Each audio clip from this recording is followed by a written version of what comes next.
If you quit weed and you now feel like you're in a panic, your chest is tight, your heart's racing, stomach's upset, hard to take a full breath, you just feel like you want to jump out of your skin, I'm going to explain why this is happening and what's going to happen hour by hour. The first 12 hours is very variable. Some people feel absolutely fine. Some people, they already experience some level of irritability, restlessness, maybe trouble sleeping. So your neurotransmitter GABA, which is responsible for that calming feeling, that's starting to subside. Glutamate, which is a transmitter that's responsible for feeling more of that like locked in, kind of tight, aggressive, that's starting to rise. This pattern of GABA receding and glutamate rising is going to steadily intensify over the next 48 hours. Additionally, your dopamine is somewhat suppressed. Somebody who's chronically smoking, their dopamine is going to be suppressed. That's one of the reasons why people tend to think they can only have fun when they're under the influence of weed. You're going to get down during this period to about minus 35%, which can lead to a feeling of flatness and possibly even a feeling of emptiness and despair. But for many, right now, you're going to feel okay. You still have THC in your bloodstream. And so with this limited amount of THC still present, your full effects of withdrawal have not kicked in. Hours 12 to 24, things started getting real.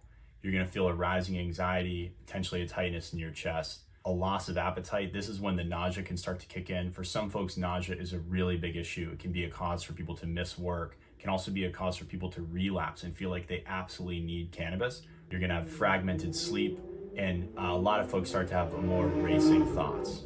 Your neurotransmitters, your hormone levels are starting to adjust to a world without THC in your bloodstream. And this can also be something that people find quite unpleasant. What's happening here is GABA is now fully lowered. Glutamine is elevated. So the thing that's making you calm has been reduced. The thing that's making you feel tight and tense has been increased. Cortisol rising. The cortisol rising is going to increase that tightness in your chest and a general feeling of unease. And your blood sugar in the absence of THC is even more out of whack than it was before. The top line here is that THC has been artificially controlling your endocannabinoid system. In the absence of that, you have fluctuating hormones and you have fluctuating neurotransmitters. What that is essentially doing is it's making you feel like you're in flight or fight, and that's going to increase over the next 24 hours. So this is going to be a really uncomfortable period. It's going to peak over the next day or two. And then when you make it to day 4, you're going to start to feel serious symptom resolution. So in hours 24 to 36, you're encountering your first major peak. This is a really unpleasant time. Many people during this time, they feel like their skin is absolutely buzzing, like they have waves of panic, severe nausea, and that really demoralizing question, am I ever going to feel normal again? What's happening here is your glutamate is high. Remember, that's tension. Your dopamine is low, that's flatness, potentially the feelings of despair. Your sympathetic system is spiking, which is increasing your heart rate and giving you that feeling of hypervigilance, like you're under threat. You're at the peak of this rebound inflammation. Remember, THC has been artificially suppressing inflammation. There's a rebound effect where your inflammation is going to go up even higher than it was without THC for a short period of time. You have maximal blood sugar instability, which is going to make a shakiness, dizziness, panic type feeling. What's happening now is your THC levels are low enough that it's unmasking your whole system. Things that have been under firing are overshooting. And again, that's going to intensify that feeling of being in flight or fight. Hours 36 through 48, this is peak intensity. This is the storm. You just need to tie yourself to the mast, bear down, and get through this. You're going to feel the most intense panic, the worst chest pressure, a general feeling of buzzing and crawling under the skin. You're going to be wired but exhausted because your sleep has been disrupted. You're going to have emotional swings. Many people wake up with a cortisol spike at 3 a.m. that leaves their heart pounding. And possibly worse for many, you're going to have dramatic looping thoughts. This is like all of the times the regret comes out, anything that you've been suppressing. Could be feelings of shame, could be the feeling of, am I ever going to be normal again? This is the most intense period.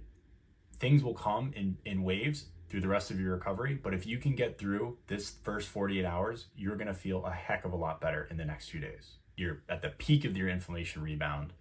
Your REM is rebounding, which is giving you really vivid dreams, but also disrupted sleep. Your cortisol is very high. Your dopamine is at the lowest it's going to be. Remember, withdrawal is not dangerous, but it's going to feel very unpleasant and possibly even frightening for some. It's critical to understand that this is your system recalibrating in real time.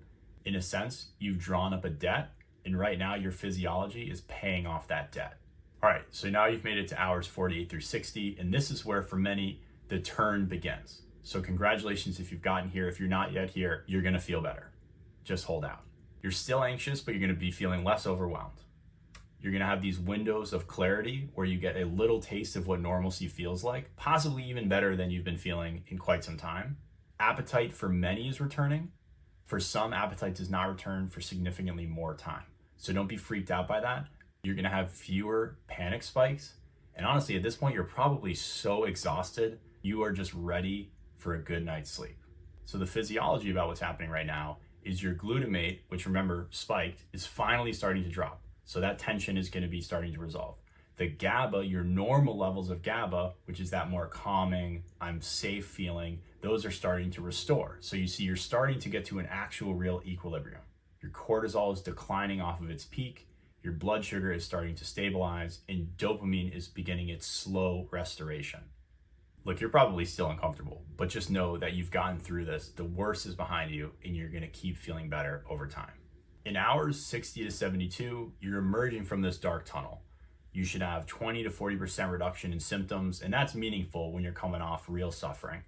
Your chest tightness should be easing, less buzzing, clearer thoughts. Those windows of clarity are growing and just generally feeling like you're in less of an agitated haze. You should feel more grounded. One of the things that's so disruptive about quitting is a lot of people were using cannabis to try to regulate themselves, to feel calm, to feel centered. In the absence of that, you get a bounce back and you feel even more unmoored than you have in the past. Now you're gonna start to get a real sense of grounding, and one that's not coming from an exogenous chemical. And you're gonna get more of this over time. This is the investment that you're making to actually get to the feeling you've been searching for this whole time. It's not gonna be the way that we initially had started, which was in a quick hit where you're running up debt. You're gonna earn this, and you're gonna have this for the rest of your life. After day 4, you should continue to have improvement. You're gonna stabilize your glutamate and your GABA. You have metabolic changes that are improving. Again, dopamine is on its way back up. Your inflammation should be off of its rebound, closer to baseline. And overall here, really what's happening is you're now out of the peak of withdrawal. It doesn't mean that you're not gonna wake up in the next weeks and even months feeling at times flat or full of despair. It is very much like grief. In the beginning, it's high intensity of suffering. But over time, you still feel those feelings, but with less frequency and with lower intensity. The most important message here is that you are not broken. This is what happens when you recalibrate your system after becoming dependent on THC. This is an investment that you're making in yourself. It is absolutely worth it.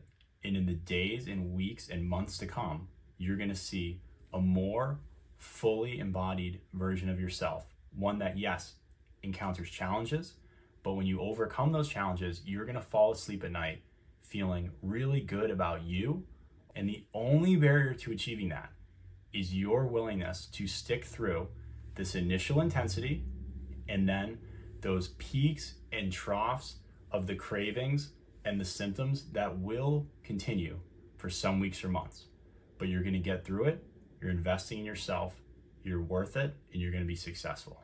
If you found this to be helpful and you would like more structure, I made an hour-by-hour withdrawal survival guide. You can access that for free from my profile.